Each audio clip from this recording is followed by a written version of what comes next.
이번에는 뭐 대윤, 소윤 얘기 좀 네. 한번 해보죠. 대윤이 누구죠? 대윤은 저희 윤석열 총장님이시죠. 아, 됐습니다. 예. 소윤은요? 소윤은 윤대진 검사인데요. 네. 이 두 분의 친분 관계는 뭐 법조계 출입했던 기자분들 사이에서는 상당히 유명하고. 아니 너무나 가까우니까 대윤, 소윤 이렇게 특정하지 얼마나 않을까요? 예, 가까우면 또 네. 대윤이다, 소윤이다. 그리고 뭐 녹취 그때 인사청문회 때 살짝 나온 걸 보면 이건 뭐 대진이가 뭐 이렇게 되게 편하게 이야기를 하죠. 자, 그럼 궁금한 게 이 네. 대윤과 소윤 이 문제가 검찰의 사유와 논란하고는 어떤 관계가 있는 이게 거죠? 왜 그러냐면요. 네. 이 윤대진 그 검사의 네. 형 윤우진 씨, 뭐 실명을 얘기해도 되겠죠. 전 용산 세무서장이었죠. 세무서장. 네. 축산업자들이 세무조사를 받을 위기에 처합니다. 네. 그러니까 뭔가 믿을 만한 구석을 찾아와서 네. 뇌물을 주죠. 아, 뇌물. 근데 그 뇌물을 줬다라는 게 총 금액은 한 1억 정도가 된다라고 1억 하는데 정도. 네. 어떤 형식이냐? 이 금전을 줘요. 돈을 네. 주면 직접 그걸 받다라는 사람도 경찰 단계에서 확인이 됩니다. 네. 그리고 받은 돈의 상당 부분을 이 윤우진 씨가 어떻게 쓰냐? 골프장에 이제 두고요. 음흠. 골프를 좋아했나 봐요. 아. 그러니까 갈 때마다 그것을 이제 계산하는 방식으로 아하. 골프장을 이용을 합니다. 오케이. 그러면 통상적으로 음흠. 그 골프장 당연히 압수수색을 합니다. 네. 이 돈을 얼마너치를 어떻게 그렇죠. 비치를 해뒀고 네. 언제 누구와 와서 골프를 쳤느냐를 음흠. 확인하는 건 그냥 아주 기초적이에요. 그렇죠. 경찰이 영장을 직접 법원에 청구할 권한이 없습니다. 헌법상 영장을 청구하는 건 검찰만 할 수 있어요. 그렇죠. 그러니까 경찰은 검찰에 우리가 수사상 이러이러한 부분이 필요하니까 좀 압수수색 좀 할 수 있게 영장 좀 법원에 청구해 주십시오라고 신청을 합니다. 네. 무려 그 당시에 2012년도였는데요. 네. 7번 신청을 해요. 7번. 예. 네. 6번을 기각을 합니다. 아, 그렇군요. 이런 압수수색을 하는 건 수사의 가장 기초적인 거라서 인신을 구속하는 음흠. 그런 구속영장보다 훨씬 발부율이 높아요. 거의 네. 90% 가까이 될 정도로. 아하. 이것까지 못하게 하면 수사가 전혀 한 발짝도 나갈 수가 없거든요. 그렇죠. 그럼 검찰은 왜 뒤져보는 것조차 저했는가라는 합리적 의심이 제기가 되는 거고요. 실제로 이렇게 민기적되는 동안 음흠. 이 윤대진 씨 어떻게 했습니까? 도주를 했습니다. 그렇게 해외로. 해외로. 네. 해외로 도주를 했어요.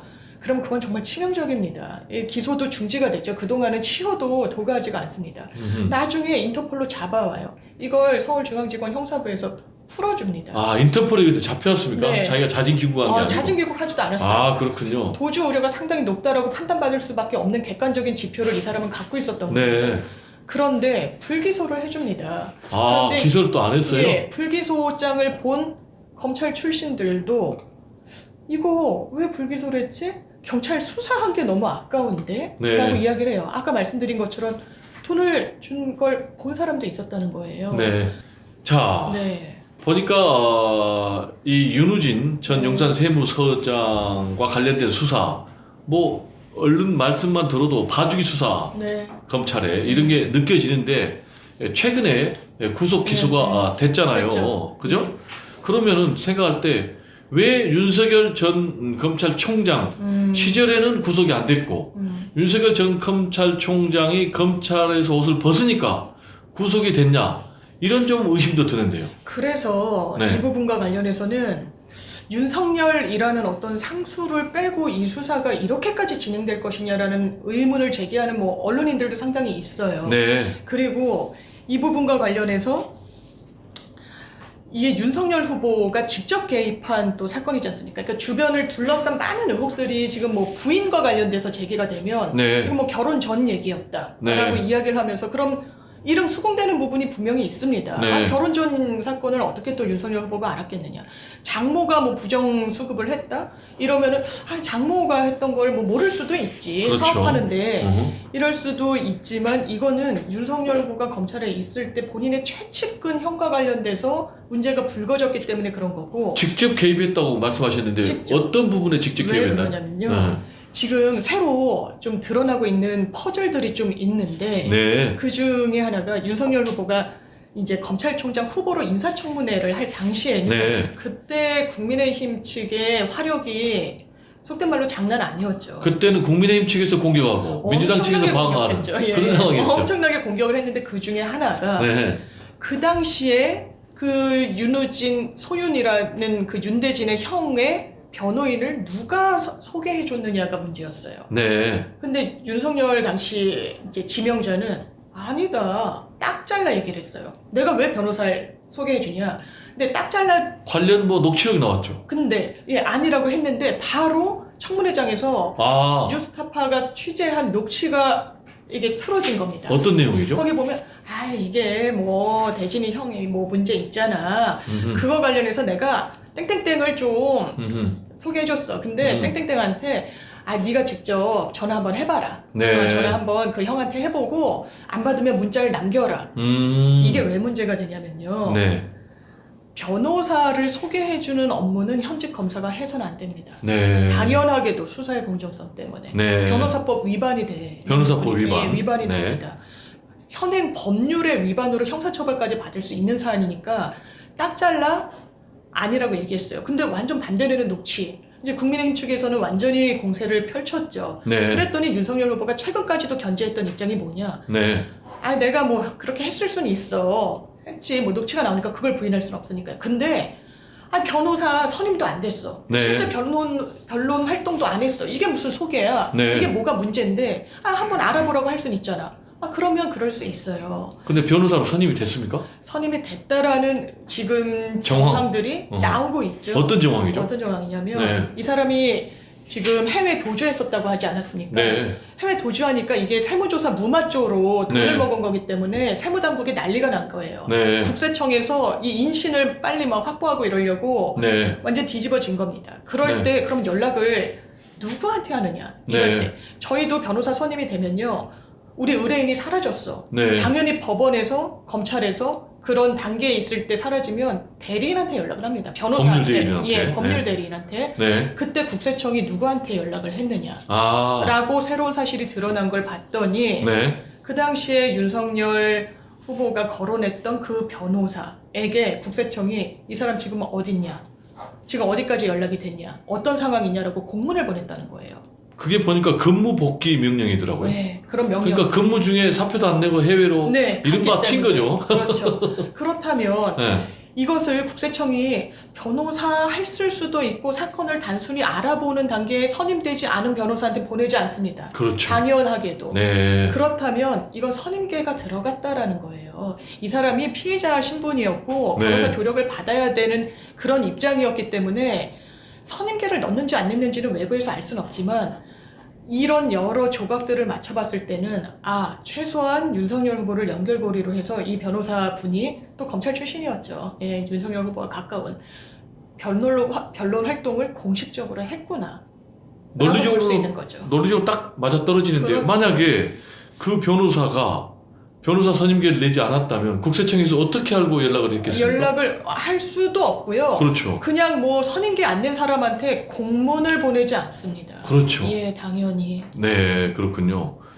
자, 그러면 이 문제가 직접적으로 윤석열 후보가 연루된 정황이 드러난 문제라면은 윤석열 후보에게 상당한 타격, 이른바 아킬레스건이 될 것 같은데요. 그런 전망과 분석이 있습니다. 이 부분과 네. 관련해서 네. 지금 너무 대선 시계가 빠르게 돌아가고 있으니까 많은 이슈들이 또 묻히기도 하고 네. 다소 최근의 이슈들만 부각되기도 하고 뭐 이런 흐름이 있는데 네. 이게 검찰의 중립성과 정치적인 엄정성을 위해서라도 하나하나 짚어봐야 되는 문제임에는 분명합니다. 네. 본인이 검찰로 아주 아무런 의도 없이 누구라도 정치적인 편향은 있을 수 있죠. 그렇지만 본인이 수행하는 공적 업무와 관련해서 그것을 특정인을 봐주는 형식으로라나 아니면 특정 정파를 겨냥하는 형식으로 가서는 안 되는데 네. 과연 이런 의혹에서 검찰은 자유로운가? 더 좁히면은 윤석열 후보는 자유로운가? 그리고 아까 말씀드린 것처럼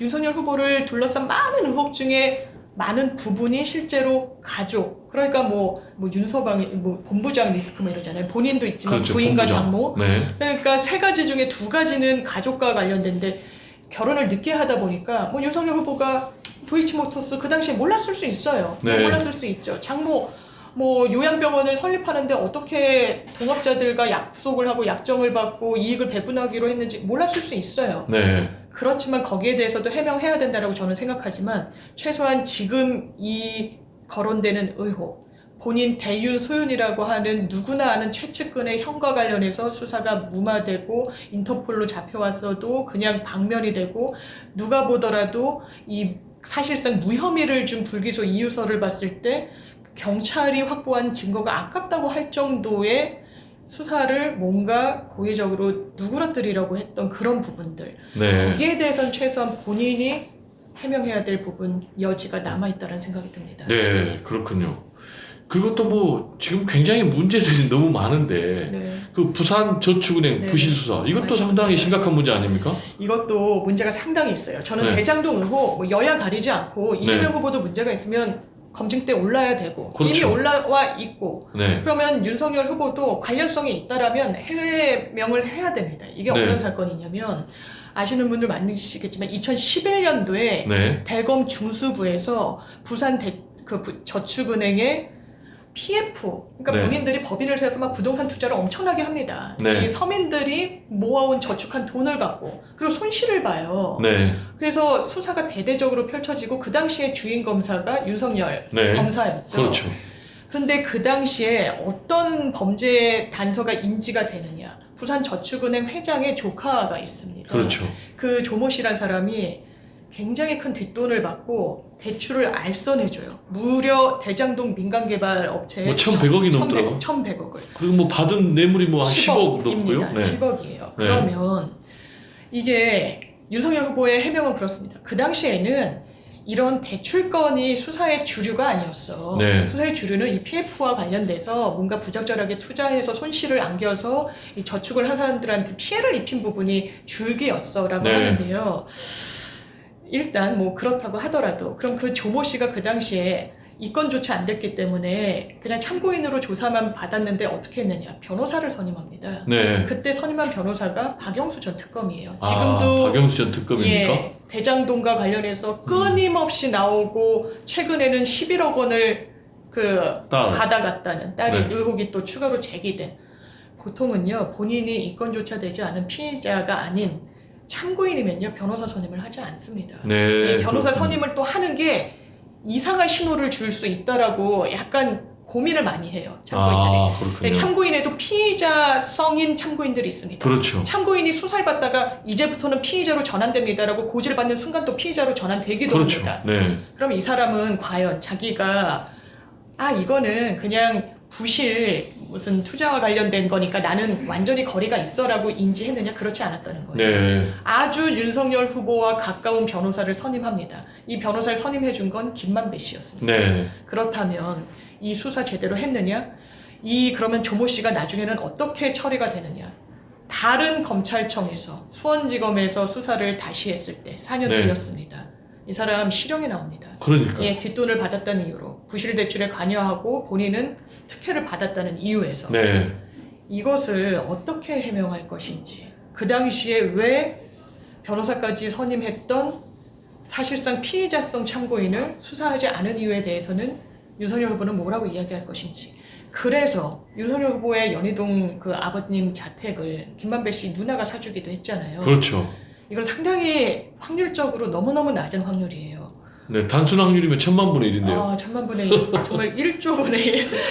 그리고 해명도 다 거짓 해명으로 드러났어요. 그 누나 자기가 살려고 그러니까 단독주택이 필요한 상황이다. 왜냐면 개를 키워야 돼서 지금 새를 주고 있다는 거 아니겠습니까? 네. 또 대출을 받아서 샀다는 거 아니겠습니까?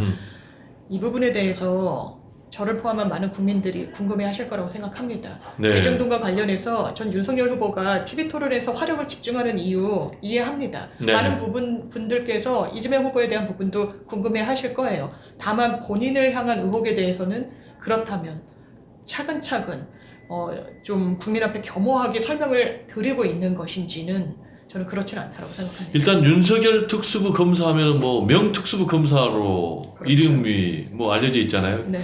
그런 배경에는 뭐 싸그리 네. 예, 수사에 대해서 엄벌하는 그렇죠. 그런 부분 때문에 그런 명성 평가를 듣는 것 같은데, 그런데 공교롭게도 말씀하신 조모 씨 네.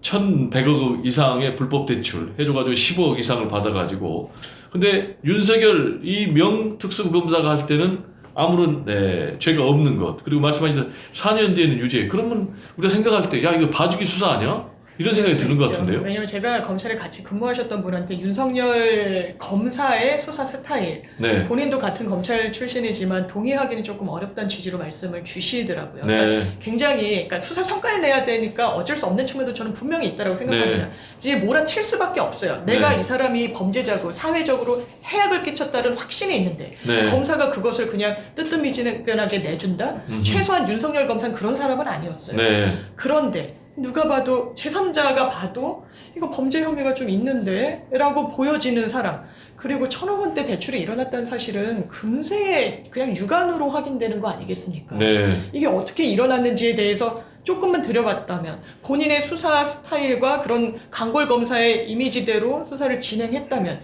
이게 그냥 모래알이 손에서 빠져나가듯이 빠져나갔을 것인가라는 의심이 좀 제기가 되는 거죠. 그 형평성의 문제가 제기되더라고요. 예를 들면 건축사 같은 경우는 1억 원 정도의 불법 대출에 예. 연루돼 가지고 처벌받았다는데 그런 부분에 비교하면 상당히 좀 형평성이 어긋나는 것 같고요. 예, 그러면 윤석열 당시 검사의 그 기준, 본인이 생각한 기준이 있을 거고, 저희가 수사를 일일이 아는 건 아니지만, 그렇죠. 그래서 본인이 판단하는데 합리적인 근거가 있을 거라고 보지만, 그럼에도 불구하고 해소되지 않는 부분에 대해서는 본인이 본인의 입으로 해명해야 되지 않을까라는 생각이 듭니다. 그럼 지금까지 쭉 얘기한 것을 간단하게 정리하면 윤석열, 그리고 박영수, 김만배 이런 정도의 연결고리가 바로 이어지는 것 같은데요. 왜냐하면 네. 그렇죠. 지금 남욱 변호사 같은 경우에도 네. 이재명 후보를 좀 겨냥해서 우리가 몇 번 트라이 해봤겠냐.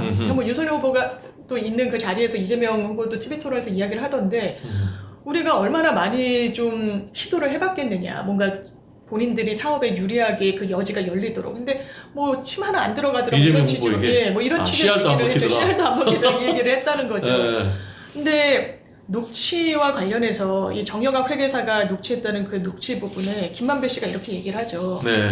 형이 가진 카드 하나면 윤석열 후보는 그냥 한 방에 간다. 그러니까요. 이거를 이제 좀 여러 측면에서 들여다볼 수 있을 것 같습니다. 지금 한국일보가 아마 그 녹취록을 확보한 것 같은데, 네. 그래서 그 맥락을 전반적으로 들어본 것 같아요. 그 기자분들이.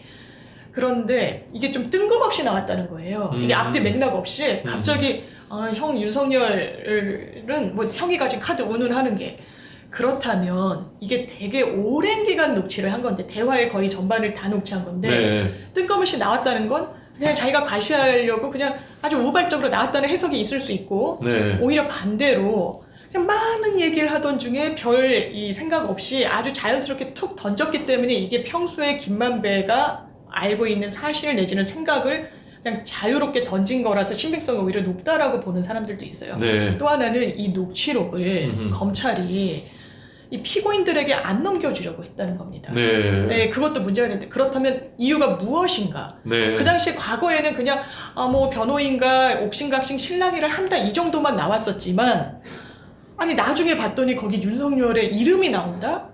그러면 검찰로서는 저어됐을 거예요. 네. 근데 통상적으로 피고인은요, 재판에 넘겨지면 검찰과 다투는 대립 당사자 지위에 있는, 어떻게 보면 형사사건의 주인공 같은 거예요. 나쁜 네. 주인공이지만 검찰과 피고인이 주인공입니다. 피고인의 방어권 보장은 헌법이 엄청나게, 형사소송법이 엄청나게 보장을 해줍니다. 왜냐하면 죄가 있는지 없는지 들여다봐야 되는 완전 본선에 오른 상황이기 때문이에요. 당연하게도 검찰이 그 당시 이 김만배를 비롯한 일당들 수사를 할 때 왜 돈의 흐름을 안 따르고 이 녹취록에 그렇게 의존하느냐라고 해서 녹취록이 상당히 기소하는 데 결정적인 영향을 끼친 것으로 보이는데, 그렇다면 더더욱 피고인들에게 어떤 녹취인지를 공개해야 됩니다. 그건 당연해요. 이 증거 목록에 들어가 있고. 근데 그걸 변호인들이 기자에게 알릴까 봐 저어된다? 그럼 무슨 사실을 검찰이 저어했지? 뭐를 두려워했던 거지? 뭐가 나왔길래? 이게 이재명 이름 그분이라고 했던 게 지금 국민의힘 측에서는 이재명 후보를 겨냥한 거다라고 하는데, 그것 때문인가? 그분 때문인가? 아니면 윤석열이라는 그 이름 세 글자 때문인가? 그냥 국민들이 판단하실 거라고 생각합니다. 아까 녹취록 말씀하시는데, 네. 이거를 피고인에게 네. 공개하는 게 더 맞는 건가요? 그게 원칙입니다. 네. 원칙입니다. 그러면 이 원칙을 왜 안 지킬까요? 그러니까 지금 와서 봤을 때 이게 혹시 윤석열 후보의 이름이 들어가 있어서인가? 그렇군요. 라는 합리적 의심이 제기되고, 언론에서도 이 부분을 문제 제기하고 있는 그런 상황이죠. 네. 여러 가지 지금 윤석열 전 검찰총장과 의혹들이 많이 지금 거론이 되고 있는데 삼부토건 얘기를 좀 마지막으로 해볼까 하는데요. 지금 이제 삼부토건 오나 조 회장이죠. 이분이 이 윤석열 후보하고 상당히 밀접한 관계인 것 같아요. 그렇죠. 여러 정황들이 나오고 있는데 기간도 오래죠. 예, 오랜 기간이고 골프 회동도 자주 가졌고 기자들이 그 삼부토건에 가서 다이어리 같은 것도 입수해서 보도하고 이랬는데 실제로 회동을 가졌다는 날짜들이 특정해서 나오고 윤석열 후보와 그 삼부토건 회장과 선물을 보냈다는 것도 공개 사실로 이젠 다 인정도 했고요. 본인이 만남도 인정했고, 그죠? 선물 받은 것도 인정했죠. 예, 그런데 아주 미비하게 김 받고 조금 고위직일 때는 고기 받고 이 정도니까. 고위직일 때는 좋은 것이고, 조금 한직일 때는 좀 싼거네 그렇더라고요. 그런데 제가 이게 검사실로 보내진 않았을 것 같고요. 개인이고 기업에 오너기 때문에 보는 눈이 많아서 집으로 보냈을 것 같은데. 그렇다면 집 주소는 어떻게 알았을까도 저는 상당히 의문이 들더라고요. 그렇군요. 이거는 내밀한 부분이라서 본인이 알려주지 않는 이상, 그리고 현직 검사가 그냥 가깝지 않은 사람한테, 심지어 변호사여도 제가 의뢰인한테 집 주소는 웬만해서는 안 알려드리거든요. 그렇죠. 근데 검사가 그 정도로 보냈다? 본인은 골프도 나눠서 돈을 내거나 본인이 낸 적도 있기 때문에 이게 김영란법이나 아니면 뇌물 이런 거에는 해당되지 않는다라고 이야기하고, 친분관계로 당연히 기업가와 친분이 있으면 골프 칠 수 있으니까요. 근데 그 주장에 대해서도 좀 살펴볼 여지가 있는 의혹이 또 있는 거죠. 삼부토건을 봐준 거 아니냐라는 건데 그 부분도 좀 짚어보자면 이제 윤석열 후보가 본인이 굉장히 수사를 잘했다고 꼽는 몇 가지 사건들이 있어요. 그 중에 하나가 파주 문정지구 택지 불법 불화 사건이에요. 그렇군요. 그때 무더기로 막 기소를 했습니다. 이런 건설사 사람들을. 왜냐면 굉장히 좀 악의적으로 했어요. 그 당시에. 그러니까 사업이 현실화되기 이전에 이 땅을 미리 불화받은 그런 기업들한테는 특혜를 좀 주겠다는 게 있었어요. 그러니까 지정 공고일 이전에 토지를 취득한 민간 건설업자들은 나중에 사업을 할 때 수의계약을 할 수 있도록, 수의계약은 입찰하지 않아도 된다는 거잖아요. 그리고 이득을 많이 남길 수 있는 구도가 되는 거죠. 그래서 이런 지정 공고일 이전에 땅을 취득했는지 안 했는지가 이 시공사들한테는 엄청난 이슈였어요. 그래서 이 사람들이 뭘 하느냐, 이걸 다 가짜로 만듭니다. 전에 취득한 것처럼. 취득 시점을 다 가짜로 만들어서 무더기로 그 사실관계가 드러나요. A 업체도 그런 업체 중에 하나였습니다. 그렇다면 A 업체는 어떻게 했느냐? 돈이 없었어요. 이 기업이 그 당시에 여러 부침이 있어가지고 자력 상황이, 재력이 좋지 않은 상황이었고 돈을 댄 게 삼부토건이었습니다. 그래서 나중에 삼부토건과 또 다른 업체와 이게 우리가 성공을 하면 이 좀 이득을 나누자라고까지 약정한 사실까지 드러난 것 같은데 그 부분과 관련해서 삼부토건 사실상 본인들은 그냥 단순 시행사 지위에 있다고 했지만 돈을 댔고 이익을 나누기로 했기 때문에 조금만 살펴보면 이건 단순 그냥 가담 지위에 있지 않다는 걸 알 수 있어요. 그 당시에 삼부토건 관계자들도 소환 조사하고 이랬던 걸로 알려지고 전해지고 있는데 전혀 처벌 안 받았습니까? 처벌받지 않았습니다. 이게 최근에야 이제 삼부토건이랑 고리는 윤석열 후보에게 또 김건희 씨를 만나게 되는 하나의 연결고리였다라고도 하고 또 김건희 씨가 삼부토건이 하는 호텔에서 어쩌고저쩌고 이런 또 사적인 영역의 의혹 제기도 있고 해서 굉장히 많이 거론이 되는데, 저는 그런 부분은 차치하고서라도 어떤 수사에 있어서 본인이 공적 권한을 행사하고 어떤 사법기강을 바로잡는 과정 중에 뭔가 사적인 이해관계가 관여했다면 그 부분은 안 되는 거기 때문에 이것도 한번 들여다볼 여지는 있을 것 같습니다. 그러면 이 삼부토건의 조 회장 이분이 준리 의혹, 준리 의혹이 진짜인지 가짜인지는 모르겠지만 이 준리 의혹하고 밀접한 관계가 있는 분이죠? 그렇죠. 왜냐하면 아무개 법사가 소개해줬다라고 하는데 그 법사와도 다 이제 연결고리가 있다라는 것 같고, 실제로 김건희 씨가 줄린지 주얼린지 그런 애칭으로 같이 술자리에 있었다는 것을 직원 형식으로 유튜브에서 이야기하신 분도 있고요. 물론 김건희 씨는 아니라고 이야기하고 있습니다. 내가 그런 거 할 시간도 없었고 그 당시에는 굉장히 원거리로 대학원을 다니고 있고 일도 하고 있고 굉장히 바빠서 그럴 수 없다라고 하는데, 뭔가 석연치 않은 구석은 있는 거죠. 이 해명이 석연치 않다는 게 아니라 이 삼부토건이 서울법대 출신이고 충청권에 기반을 둔 기업가이고 네. 그래서 많은 검사들을 관리했다라는 거고 특히 르네상스 호텔의 한 층은 완전히 비우고 귀빈들을 접대하는 용도로 썼다라는 것인데 네. 뭐 김건희 씨가 일반 그런 술집 뭐 이런 데서 그렇게 했다는 건 아주 철저하게 부인을 하고 있고 네. 다만 그런 자리에 몇 차례 합석을 했던 거는 맞는 것 같다.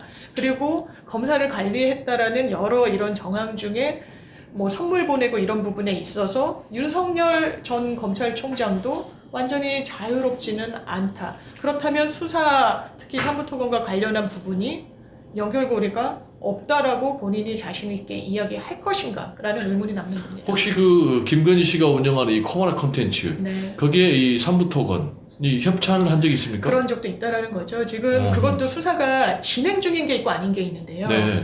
김건희 씨 같은 경우에는 많은 기업들의 협찬을 받습니다. 네. 그런데 협찬 그 시점을 봤을 때 뭐 윤석열 후보가 이른바 지방에 자천돼서 있던 그런 때는 이 어떤 연결고리가 없다라고 해서 김영란법에 대해서도 불기소 그리고 뇌물 대가성도 없기 때문에 그 부분도 불기소됐지만 이제 중앙지검장으로 승진을 하고 그 위상이 좀 높아진 때 또 많은 대기업들이 붙기도 하거든요. 그러면 그건 과연 대가 관계가 있을 것인가 없을 것인가 그리고 최소한 어떤 김영란법 위반의 소지는 없을까라는 부분이 지금 검찰이 들여다보고 있는 부분입니다. 그럼 정리하면은 이 삼부토건 조 회장 같은 경우는 김건희 씨하고도 매우 가까운 사이고 네. 또 윤석열 전 검찰총장하고도 매우 가까운 사이고 네. 그런 상황에서 파주 운정지구 같은 네. 봐주기 수사 의혹이 있는 그런 사건이 터졌다면 네. 충분히 이 사건도 검찰 사유와 관련된 범죄에 들어갈 수 있겠네요. 같은 맥락에 있는 것 같습니다. 그러니까 그렇군요. 본인이 수사권을 쥐고 있고 검찰은요.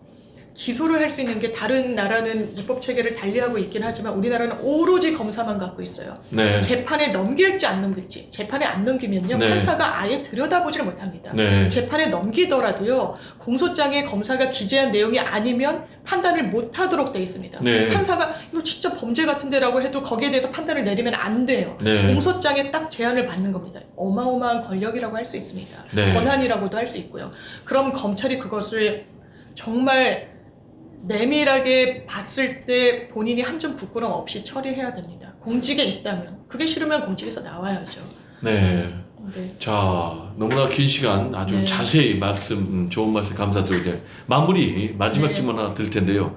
이 검찰 고발 사주 왜 이 문제가 오늘날 정말로 심각한 문제인지 그리고 앞으로 이 문제를 어떻게 극복해야 된다고 생각하시는지. 저는 윤석열 후보가 검찰총장에 머물렀다면 더 이런 이슈를 들여다볼 이유는 없다라고 생각합니다. 네. 이제는 대통령이 되겠다고 선언을 하신 분입니다. 대통령이 될 수 있습니다.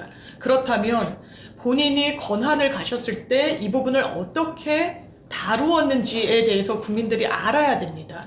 대통령이 되면 우리나라는 또 단임제이기도 하고 모든 권력이 대통령에게 집중이 되다 보니까 많은 부분을 잘 활용해서 이 권력이라는 무서운 것을 배분하기도 하고 잘 활용하기도 해야 되고 나누기도 해야 되는데 이걸 사적으로 유용했다는 정황이 드러난다면 이 부분에 대한 해명이 없다면 그 연장선상에서의 대통령의 직위 그리고 권한, 권력 권위를 어떻게 누릴 것인가에 대한 의문이 제기가 되는 겁니다. 이 부분에 대해서 좀 해명해 주시기를 기대하는 것뿐입니다. 네, 그리고 마지막으로 이 검찰 권력의 사유와 이 문제는 어떻게 극복해야 될까요? 일단 기소권을 조금 완화하고 분리할 필요는 있는 것 같습니다. 네.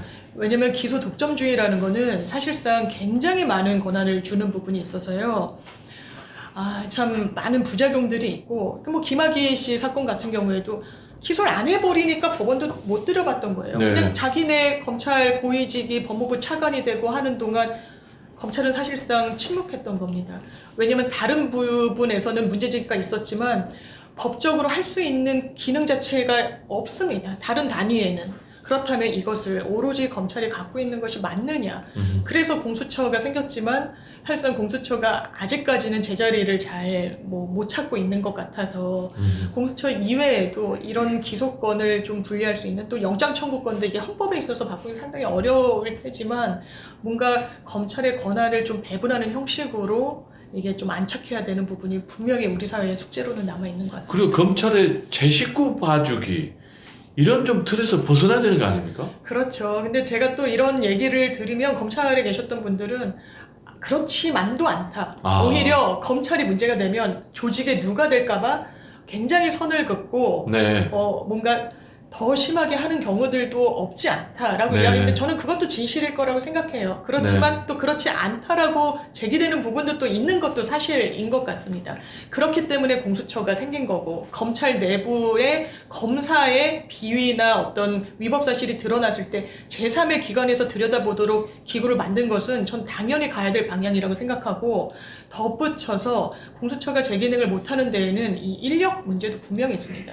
지금 지방의 지청 수준의 어떤 검사들밖에 없다라고 하니까 이거는 사실 수사를 할래야 할 수가 없는 부분도 있어요. 많은 사건이 집중되는데 그런 인력으로는 허덕이면서 사건 핸들링을 제대로 할 수가 없거든요. 그러니까 기소도 사실상 못하고 있는 거 아니겠습니까? 인력 충원도 제가 듣기로는 전방위적으로 검찰에서 이 인력 문제와 관련해서 공수처가 출범하기로 했을 때는 뭔가 굉장히 많은 입김 그리고 로비를 했다라고 알고 있는데 최소한 일을 할 수 있는 조직 체계는 갖춰지도록 규정을 바꿔야 될 것 같습니다. 네.